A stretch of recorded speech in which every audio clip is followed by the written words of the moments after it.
Welcome back to Profits on Purpose, the podcast for ecom and CPG founders who are looking to scale their businesses both profitably and purposefully. I'm your host, Nate Littlewood from Future Ready CFO, where I help seven-figure ecom and CPG founders make confident, data-backed decisions that drive profitable growth, all while helping them sleep better at night. Anyway, today's guest on the show is Michael Salman, who's the founder of Cali FoodStar and the Deliciosa salsa brand.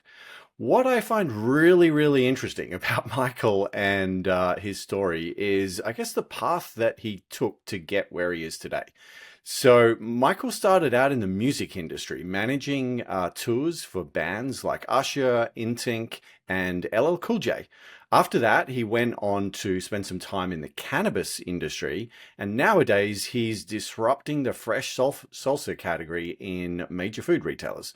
In just 6 months since launching, he's managed to get in over 200 doors, with two major retailer chains pending on the horizon. So Michael's journey is really a masterclass in pattern recognition across industries, building businesses in unregulated markets, and leveraging relationships to accelerate growth in the hyper-competitive CPG space. Michael, welcome to the show. It's so great to have you here. Thank you so much. It's nice to be here too. I appreciate this. Of And course, of course. a pretty Well, grandiose introduction of me. Thank you. well, you're a pretty grandiose man. I wanted to to do you justice. Why Thank don't you. we, get started with the background story? Because I got to say, I don't come across many people who've had quite the journey you have to getting here. Yeah. Going from the music industry to working in the cannabis space for a period to now working in, the CPG space. What's the common thread that kind of ties all that together? Yeah,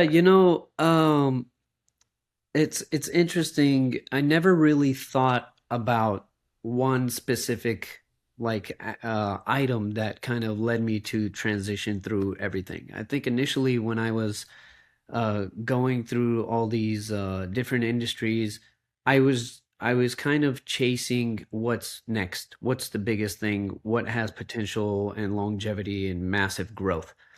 Uh, but people start to like you, they start trusting you, and then Mhm. when you speak with a little bit of knowledge and you're there and you're consistent, if you execute under pressure, Mhm. uh, that you get more opportunities.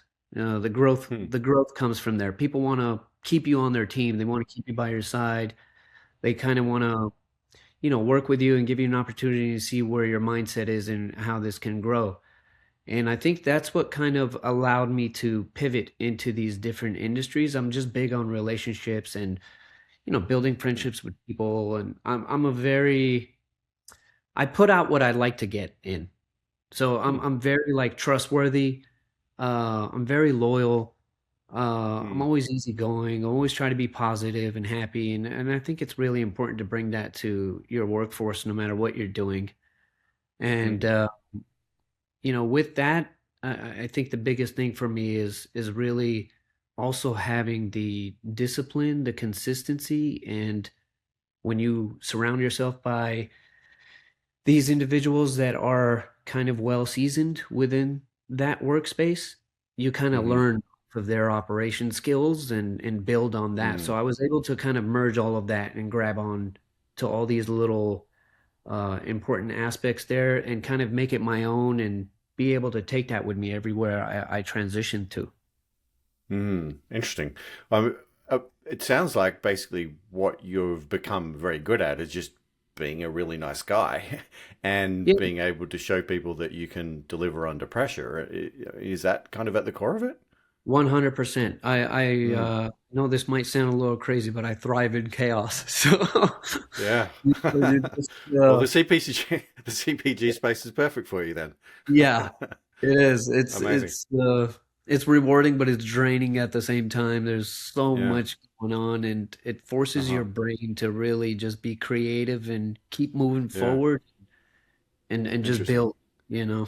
We first chatted, I don't know, maybe 2 or 3 months ago about doing this podcast, and at the time you told me that you'd just gotten into 30 stores. You just told me off air a moment ago that you're now at 200. Yeah. It sounds like you are moving along at a pretty incredible clip here. Often in the CPG space, when things are moving that quickly, there's, unexpected problems and challenges that pop up. What are some of the biggest surprises that you've uncovered so far about moving so quickly in the CPG world? Yeah, for me, when you're in the thick of it and you're in the trenches, so to say, and you're bootstrapping everything on a day-to-day basis, it feels, aside from the stress and the chaos and all that stuff, it feels slow from Hmm. inside Hmm. because everything I noticed that everything just lags.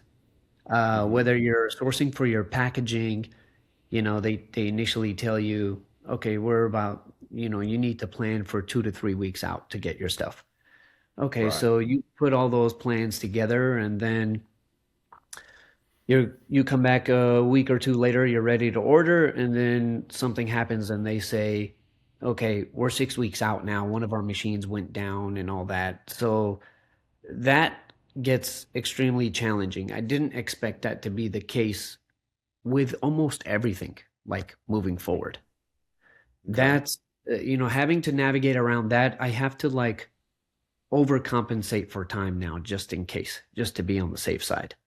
So I Hmm. order Hmm. everything early on and all that. And I think Hmm. the other part to this is the building relationship aspect with the retailers, the buyers. The buyers are the Hmm. decision makers. It doesn't matter Yeah. if you tell me, "Hey, man, I know the owner of this one retail. I'll get you directly to speak to him." Sure, that Right. that might, move the wheel a little bit. It might get you through the right channels to have these conversations, but ultimately Yeah. it's up to the buyer. And I Yeah. think building relationships with these buyers is just taking a little bit more time than I thought than I expected. Interesting. Okay. Yeah, I mean, I Okay. give you an example. I have one retailer, I won't say who, but uh large footprint. They're about Hmm. 225 locations here in Southern California. Hmm. And it's a nice retailer. And, initially when I went in there to present, first of all, it took me like 2 months to get a meeting.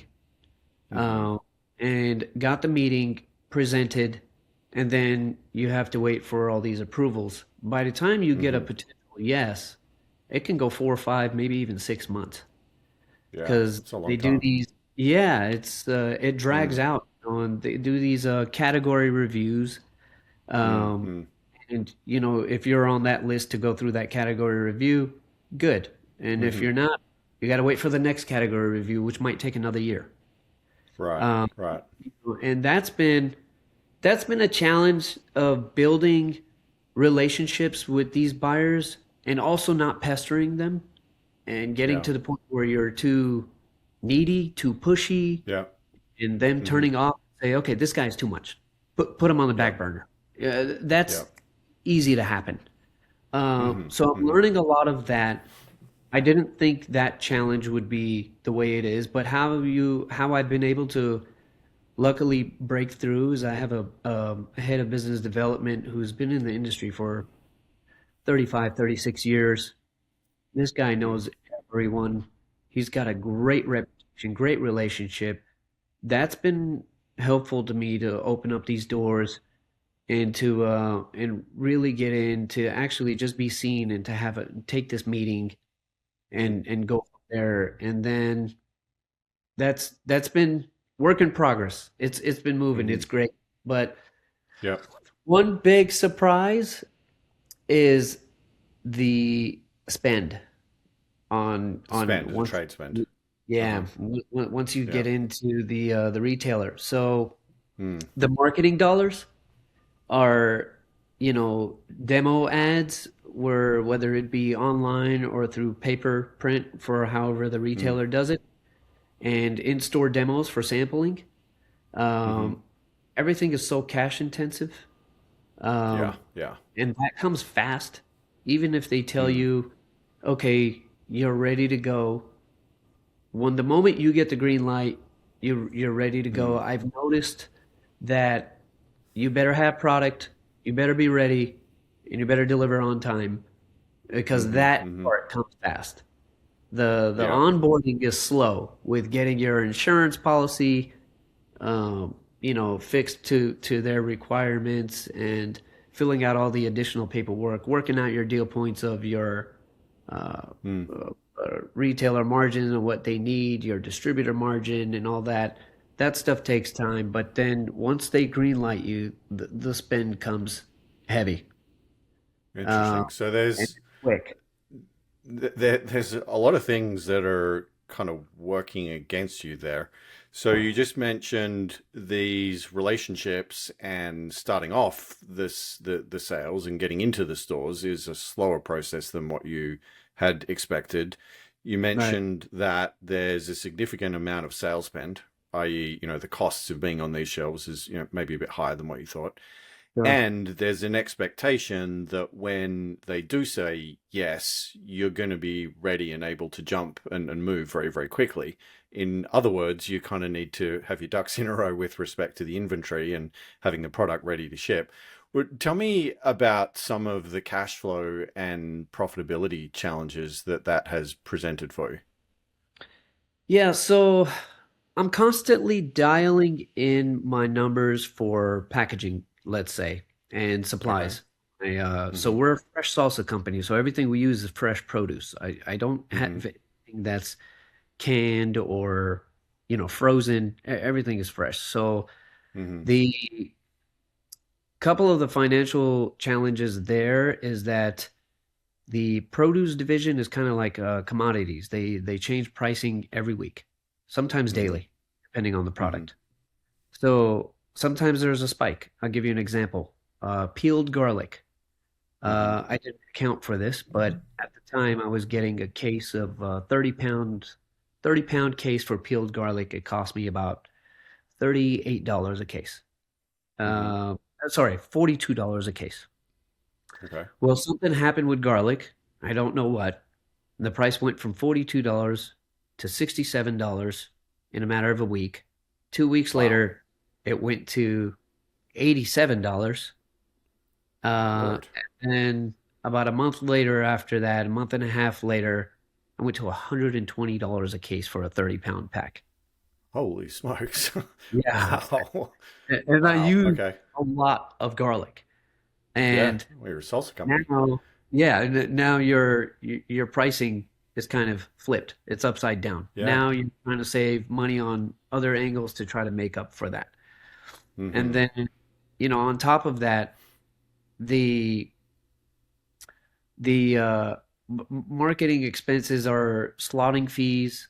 Always trying to negotiate slotting fees. In some cases, I didn't think they would be so high. Some retailers are the larger retailers will charge you per SKU. For Mm-hmm. example, one I'm talking to right now told me that it's going to be a minimum of 10,000 per SKU. I have 4 SKUs. That's $40,000 off the top. Yeah. Uh, Before you sell a single product, I guess. yeah, before you even get in there, Yeah. Yeah. and these are the things I didn't account for. So I'm having to adjust constantly to Mm. see where I can save because ultimately I'm in the penny business. Mm. Mm-hmm. You're working off of small little nimble margins here and there. Mm. Mm. Uh, and there's no really written way to hedge ahead of this and get this thing dialed in exactly. The only thing Mm-hmm. I'm trying to dial in to the point is my production, my Right. cadence production, timing, so that I don't lose product, I don't overproduce, I don't Mm-hmm. overpurchase and lose money there. Those are the important factors that I'm working on so that I Mm-hmm. can kind of stomach the marketing spend that's coming with this because Okay. it's there. It's a standard. There's nothing you can do around it. You can Yeah. negotiate here and there and save some money Mm. with them because they're understanding. But ultimately, Okay. some Yeah. margins are Yeah. going to move with them. Okay. Okay. So you're already in 200 doors. There's been some big surprises on cost and timeline associated with all this. It sounds like you've got a whole world of challenges with respect to raw materials costs. I'm curious how you're thinking about the go-to-market strategy here. What are you thinking about in terms of, the hierarchy or order in which you're, approaching these different parts of the retail industry? Yeah, I think when I talk to my partner and my advisors about this, initially, we've had some really good resources and contacts that were early on that were open to saying, hey, send us some samples and come in here. Great.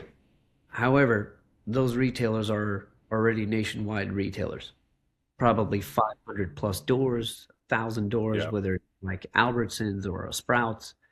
Mhm. Uh, and when you get those opportunities and the buyer is interested to talk to you, you kind of want to take that meeting as, quickly as you can. You don't Yeah, know what. you don't want to say no to them, I guess. Yeah. hmm But the hmm thing is, I think instead of us doing the shotgun strategy of like, we want to talk to everyone and let's just go to everyone, I think we hmm kind of wanted to start our nucleus kind of like small. And our nucleus hmm would be like, we're located in Southern California, Los Angeles. Yep. Yep. And so we said, let's start in Los Angeles. hmm Let's get a distributor to get us in a bunch of independent retailers. Let's hmm also get these kind of mom and pop owned supermarkets that are chains of like 8 locations, 13 locations at a time. hmm So it's like, let's start with those. Let's get our footprint there. Let's get some sales turning. Let's check the sales data on hmm how fast that's moving, how much of it is moving, hmm and hmm get a better stronghold on what the margins are going to look like, what they hmm require.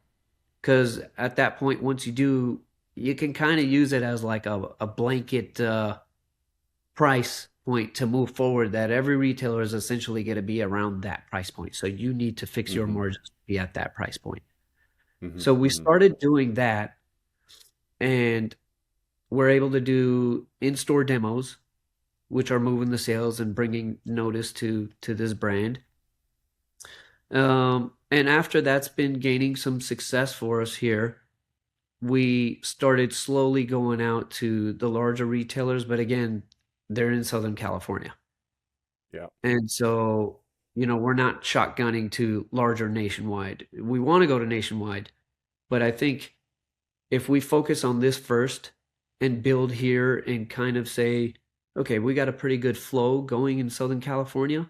Now we could start expanding in other territories. I think that's going to be more feasible, a little bit more to digest, a little bit better. So that's kind of where we are at right now. That's our approach, is just to take it step by step, because hmm one factor we really need to pay close attention to on this is production capacity and capabilities and timing of the hmm production.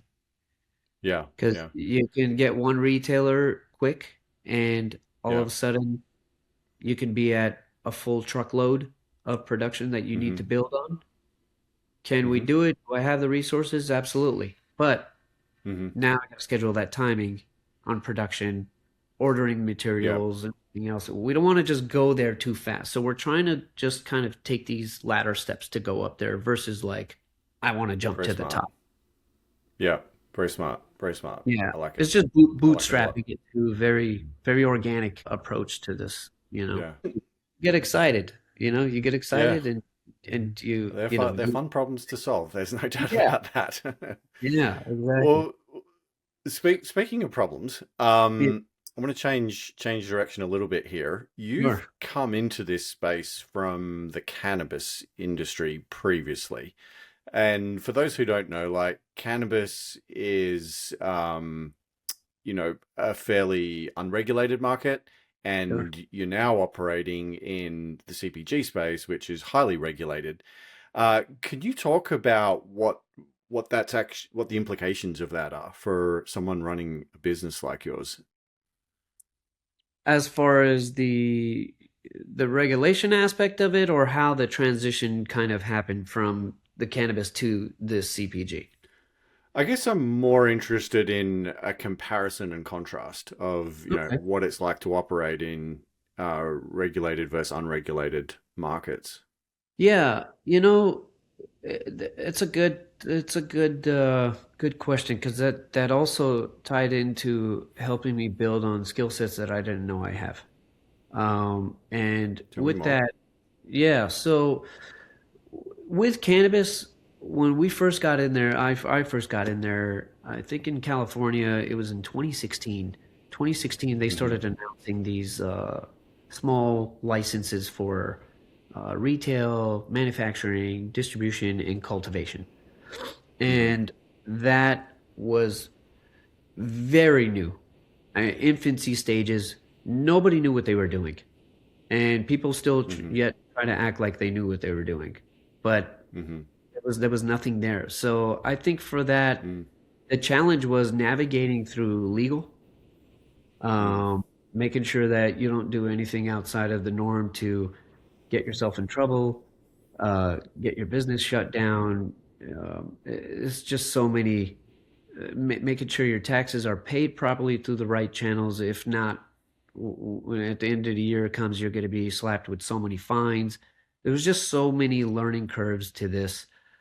And alcohol, or even the food space, and already kind of had those those aspects to really know how to navigate, like say operations or finance or whatever it is, or distribution within those already well vetted sectors. They came in here, and for some reason, a lot of people I saw did not understand how to work this product.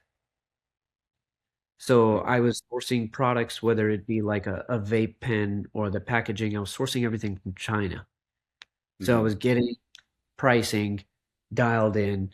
I was working with designers, getting all the timing aligned for all this stuff.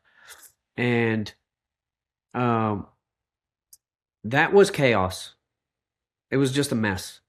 And once you got a hold on these things, you write down your processes and you know who your vendors are, and you just kind of keep going back into those vendors and you work with them and you dial in little by little. Mm. Well, I took all of that, not knowing I built a pretty solid skill set through there of Yeah, operations, yeah, building under something that's so unregulated. And when I came to the CPG space for food, I mean, yeah. this industry has already been around for forever, and Right. it's very regulated, like you said. I took all those skill sets and I applied it here. I think everything for me came natural. The only difference is that now I just have a different product. That's just Hmm. the way I'm looking at it. Same Hmm. exact Hmm. execution skills, a different product, but Yeah. what I'm having to learn here in this space than I did previously in cannabis is that how to navigate through the industry without upsetting anybody while building relationships. It's a tight knit industry. It's a tight circle. Reputation is everything. Yeah. You can get blocked out in a given moment for doing something stupid. Um, and but everything else is building under the same fundamentals. I think industry changes, but fundamentals don't change, in my opinion. You keep the same fundamentals, you can continue to build on those fundamentals within any division. Hmm. Um, Hmm. one thing I'm learning here is um, it's a big learning curve for me is understanding how the retailer likes the timing on things, how you have to set things up for delivery, all the lingo, the terminologies for uh, different requirements that they have. That's been more so the learning aspect for me here. Yeah. Yeah. So it all Okay. translates through, and it's been working out pretty well, I think, and I think that's why I've also been able to kind of sustain growth a little bit quickly, is because thank God I've had previous experiences that can take me here to say, I don't need anybody to hold my hand. Just open the door That for me and go in and do it. that makes a lot of sense. Makes a lot of sense. So I'm curious for a guy with that sort of background. I mean, it sounds like you're very comfortable with SOPs and developing systems, processes, and so forth. Going back to our earlier topic Yeah. around all of the challenges around, margins, profitability, costs, inventory, managing cash flow and so forth. How are you managing to keep that side of things afloat and working right now? Talk to me a little bit about some of the tools and the systems that you have in place for managing purchase orders, cash flow, and demand planning and so forth. Yeah. So that's uh that's a little bit of a growing pain. Hmm. Uh, and what I'm doing right now, for example, just because we're still in the early stages, I mean, our revenues, I'm not, 25, 30 million in revenue just yet or anything like that. So I'm using simple things like QuickBooks. Hmm. I have all my accounting in QuickBooks. I check everything on a weekly basis. I check Okay. my purchase orders that are coming in. I track for Hmm. timing. Um, Yeah. I check my inventory on a weekly basis. And Hmm. what I did was basically I created a separate spreadsheet for inventory management, Hmm. and that's accounted kind of in real time on a weekly basis and sometimes every other day basis, depending on how many cases go out, whether it be for Yeah. samples or Hmm. or full order. Yeah. Then I translate that back into QuickBooks at the end of the week. Hmm. Um, And then I have a different spreadsheet with my business development head. And what we do is we store account for that retailer we're talking to. I have the Hmm. contact individual, and then we put our notes at the end of it to say, we spoke to this person at this time. They want us to deliver samples on this day. We need to follow up with X, Y, and Z. Yeah. Um, we track that weekly. Hmm. And then um, we we continue to just kind of hone in on that stuff. And then for me, as far as the daily tasks and the reminders, I use things like Todoist, and I link Hmm. that up with my calendar. So Hmm. I put everything on calendar, follow through there, and I have so many systems, but they all kind of intertwine. It sounds like it, yeah. Yeah, Lots and of it tools. helps keep me on track of things so that I don't slip through. I keep things on Apple Notes to go, and then Right. So exact. I like the old school methods. I hear you on that one. Yeah, But we're putting all of these different inputs together, right? Like you've got these complicated sales relationships to manage. You've got uncertain costs. You've got all of this production that you need to plan for and get organized. Is there like cash flow forecasting going on, or profitability margin forecasting that you're using to make sure that you're making the right decisions as you navigate through this? yeah. Um, we so I talk to almost on a daily basis a few people. So Hmm. my main partner, we just talk about strategy, kind of updates and what's going on, and then I talk to my business development, and then I talk to my what would I label him as? My food scientist, my head of like production, food production. So Hmm. what I do is we kind of forecast, and I just actually did it earlier this week. What we forecast for um, how many retail locations are we currently in, Hmm. and I go back to the retailers every month, and I ask, give me the sales data for the month. Hmm. And I compile all because they will share the sales data with you. They want to show Hmm. you what's moving. And Okay. so I take that and I say, okay, out of all these guys, in total, we have a movement of, say, I don't know, 35 cases of each flavor Hmm. for the month, let's just say. So what we do is for my next production run, I go back to my warehouse, I take a look at my inventory currently with the date codes and to see how far the date code is out. And then what I do is I plan for the next production based on the cadence that was already given to me from the movement from the retailer. Hmm. So Hmm. I can say, okay, let me see. We sold X amount. I'm going to be producing in 2 weeks. So I think they're going to be running short 2 weeks after. So what I'm going Mm-hmm. to do is I'll do things like okay, I think we should make 150 cases of each flavor. That way I have Mm-hmm. some in inventory, and when the orders come, it's not a problem. I can move through it.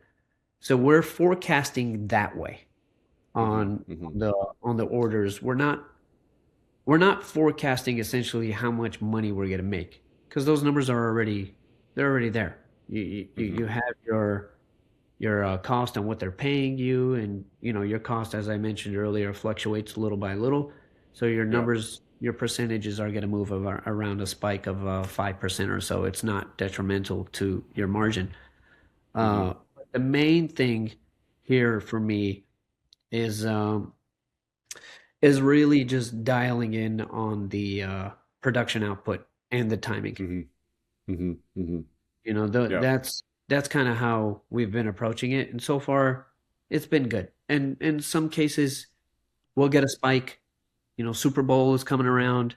I know I'm probably Mm-hmm. gonna have a spike there because I'm putting Mm-hmm. out some discounts, and incentives to do that. So what I'll do is I'll probably overstock a little bit.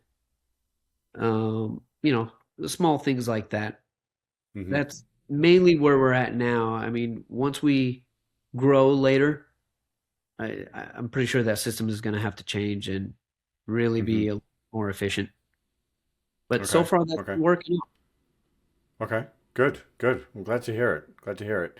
Thank you. So, looking ahead into 2026, what are some of the things that you're trying to achieve this year? Um, Definitely get into more retailers. Yeah. That's not going to stop. I think I'm really trying to a few things. I'm trying to dial in with some additional um, production facilities because I do a co-packing method. I don't own my production facility. Sure. So I'm Mm-hmm. trying to have a secondary backup for a larger output. Okay. And I think the main thing it's important for me to try to focus on and really do this well is production timing, Okay. the output, and how do we move through velocity Mm-hmm. without potentially overspending on marketing. Yeah. Because you can easily go ahead and say, yeah, I'm gonna move the volume and I'm gonna go do more in-store demos and more of all these things. But now the spend, it doesn't make sense for how much money I'm spending there and what the return is gonna be. Yeah. Uh, so we're trying to figure out how can we do that organically. I think the most important thing is for me to just track timing on the cadence of production and the output. That's been a real challenge for me because Mm-hmm. at a smaller scale, it's almost impossible to really land and nail exactly what to produce so that you don't have waste and things Yeah. are not going to be out of date. Sure. That's Sure. something I'm learning as we're going along and I'm working on. Yeah, yeah, I hear you. Yeah. Hmm. Interesting. So how have you financed this business so far? Is it Self bootstrapped or okay? self-funded and bootstrapped, Wow. and my partner and I, he's been a blessing. So he's been able to he's in the industry as well. Mm-hmm. Uh, so he's been able to really help out with this, and we also have access to PO financing, purchase order Mm-hmm. financing if we need it, Sure. favorable terms, good friends. So I don't really, sorry, I don't really have to Yeah. jump through too many hoops to get things done. If I get a larger PO, that's fine.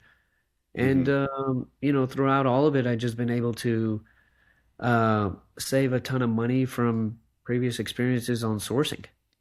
Yeah. Uh, and in some cases, you get like 30-day terms, so it's Mm-hmm. pretty good. The net 30 is helpful because Yeah. when I've got a little bit of the finances coming in from the POs, then it can replenish, and do it that way. Yeah. Yeah. Yeah, no Interesting. outside money, no money raised just yet. Eventually, I think we might go down that road eventually, but we're trying to keep everything close to the chest for the most part. Makes sense. Makes sense. Yeah. How do you think you'll know when it's the right time to raise money and bring in an investor? I think from my point of view, I'm looking at it as if, let's just say I land a larger retailer of, I'm a real big fan of like Whole Foods. I'm a big Hmm. fan of Sprouts and Albertsons, and I think they have some really good programs to help move this category, the salsa category. I think once Hmm. we get into those plays there, Hmm. in order for us not to strap ourselves too tight, I think I'm going to start exploring at that point. And those might be specifically like PO financing versus bringing on a partner. Okay. Because the PO financing is just a net 30, and I would Hmm. say I'll cushion it to say net 45. Hmm. And what I'll do is say, okay, I just got a $500,000 order, for example. Let me get that in, and we'll give you X amount of percentage on the money, and you'll get your money back in 45 days. And if Yeah. that works well, we can go ahead and keep kind of rolling that in. That's the whole Hmm. idea. And Okay. I've got a bit uh, committed already that people are like, you just tell me when, and you come by and pick up the check. So it's nice Oh, to so get. you're doing PO financing through Not friends yet. and family? Yeah, through friends that are in the industry that really understand how the industry works, because it's a little Okay. bit more Interesting. challenging to get, in my Mm. opinion, to get PO financing from somebody that's not in the industry. So, for Sure. example, I hang around with a lot of friends that are in private equity, investment banking, Hmm. and hedge fund Hmm. management. They're willing to do it, but they really would just want to get in and dissect way too much of the business and understand more and numbers. And I'm like, all right, guys, it's kind of pretty simple in some sense. It's pretty straightforward, but if I Yeah. need those guys, I have those guys as well. Okay. That's a nice to have that in your back pocket. Yeah. Yeah. Are Yeah. you also doing invoice factoring on the other end to bring forward the cash receipt when you actually ship the stuff?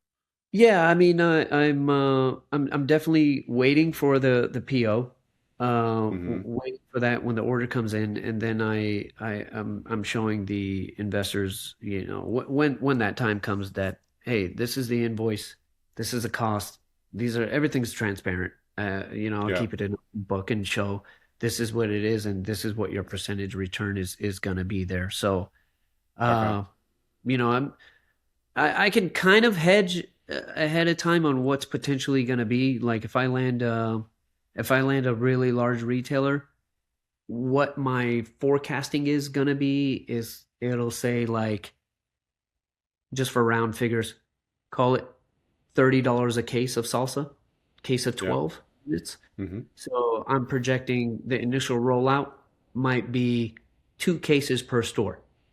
Hmm. Well, if this retailer has 400 stores, multiply 2 cases per store. That's 800. Hmm. Now multiply that by 4 SKUs.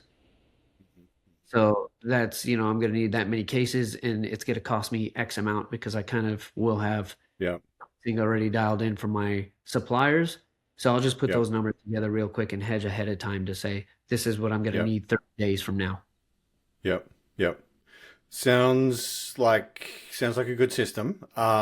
I don't know if you've looked at it, but something I've helped one of my retainer clients with recently is a couple of different invoice factoring facilities. Okay. So when it comes to financing and people lending money, usually the cost of that money is correlated to the risk, right? The more risk, the higher the interest rate's going to be. When you look Yeah, at correct. purchase order financing, you're obviously a competent operator and it seemed like a very noble guy, but like when you're dealing with a startup business, there is obviously risk around them actually being able to produce the product, and like you could finance a purchase order, but maybe there's some, disruption, or a co-packer goes down, or you don't have enough jars, or God knows what. There is a certain amount of execution risk to that product actually becoming available for sale, and that could cause an issue with the repayment. On the other side of that, like, the next step in the process is once the product has actually been shipped to the customer, right? So the product is made, we've gotten rid of all of that manufacturing risk, it's now out the door, and the Right. product at that point is in the hands of the customer, Albertson or Sprouts or whatever. Now, Albertsons and Sprouts are much bigger, more established, and arguably lower risk financially than the average startup. So what you can Correct. do is actually finance the receipt of their payment. So you might say, hey, Sprouts is going to pay us in 60 days, but we want that money now. You can Yeah. find invoice factoring companies who might give you like 80, 85% of that invoice, like upfront. And then they'll take a cut once the actual, final payment gets received. That's usually more expensive is it to your knowledge? Is I that think it'd be cheaper. I would is expect it? it to be cheaper than purchase order financing, Yeah, because I'd love to look the into those counter, sources. yeah, the counterparty, and the risk associated with the counterparty is much lower. Sprouts or Albertson paying a supplier for inventory is much lower risk than a startup, successfully executing on their purchase order. Like, a lot more can go wrong with Sure. manufacturing at a startup. So, yeah, it might be something worth Absolutely. checking out. Yeah. Yeah, yeah, definitely interested in that. Cool. Well, Michael, we've covered a lot of ground today, and I have really, really appreciated your thoughtful and very, very thorough Mm. approach to so many aspects of this business, and getting the company off the ground. And you seem to have got a lot of stuff figured out. I mean, like I said before, last time we spoke, you were in 30 doors. It's now 200, and Yeah, reading between the lines, you've got some pretty big accounts and opportunities on the horizon here. So some exciting things yeah. happening. I'm curious, if we could turn back the clock here to just before you got started in the salsa business and building, Deliciosa. What is the advice you'd give yourself if you could sit down and say, "Hey, young man, listen up. I've got some words of wisdom I need you to Yeah. hear." What would you say to yourself? Uh, Um, you know, that's a hard one because there's just there are so many dynamics to this, Mm, and everything consistently changes. You're constantly putting out fires. You're constantly fixing problems. I joke around and tell my friends when some people kind of ask me, what do you do? And I say, oh, I'm a firefighter because I just, I put out fires and problems all day long. I think the thing is, it's like initially the excitement builds fast. For me, it's very exciting and rewarding building something from absolutely zero and then seeing it on the shelf and seeing customers, uh, really taste your product and really say, "Oh my God, this is so good! Like, I yeah. love this. It's amazing." All that it fuels me, right? It gets me Hmm. excited. So I think initially what I would go back to tell myself or to even tell anyone is like, don't confuse your traction and growth with stability.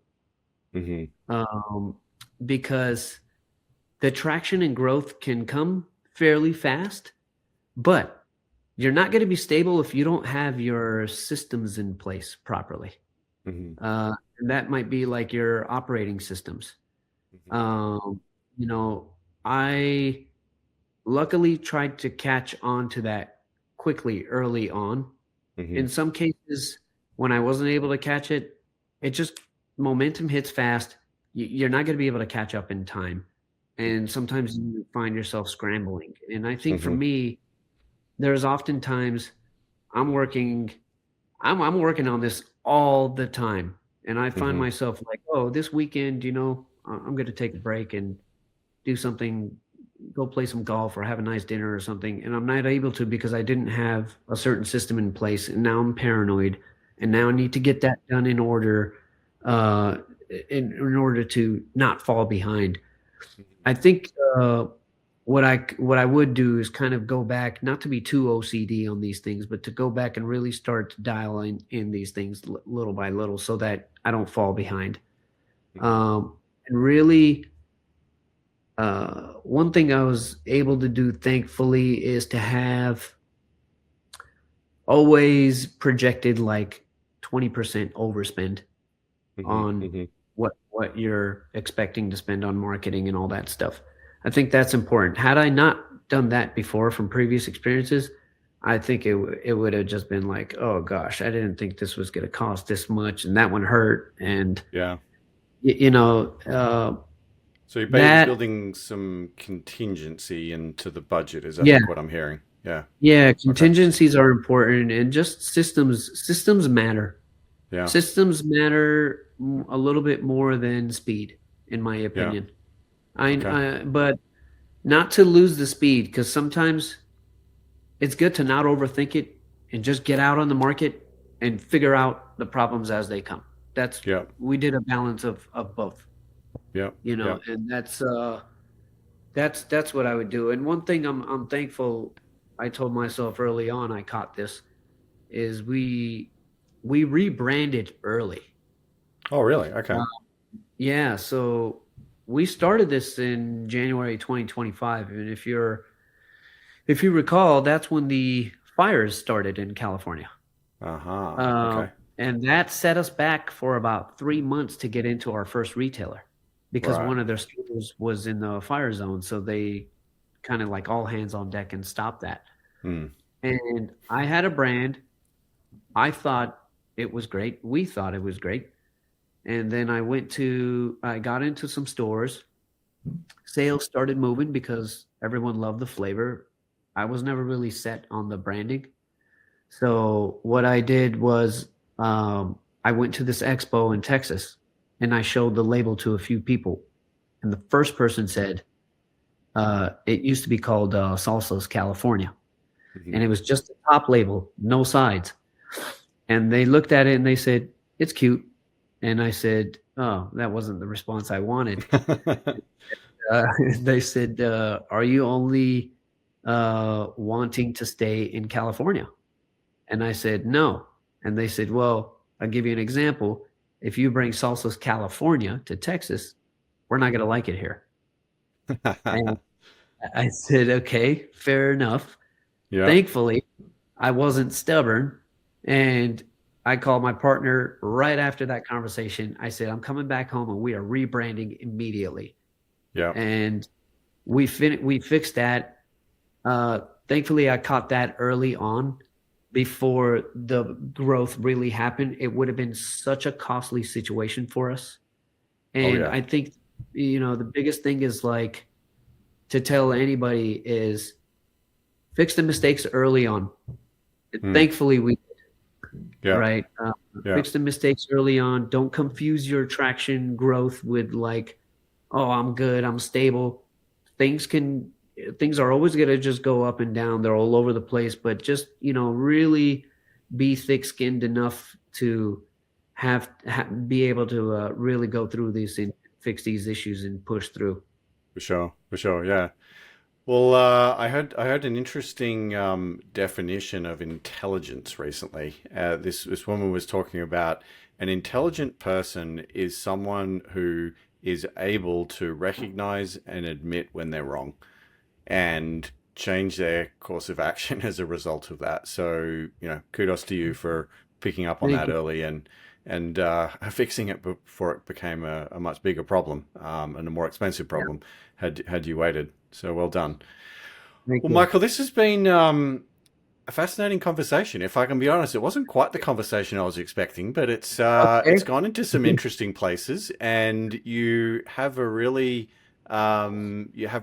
interesting approach to building this business, and I do hope the listeners will pick up a few things from having heard you talk about it all. So, thank you so much for coming on the podcast. Before I let you go, Yeah. however, where should people go if they would like to learn more about you and what you're up to?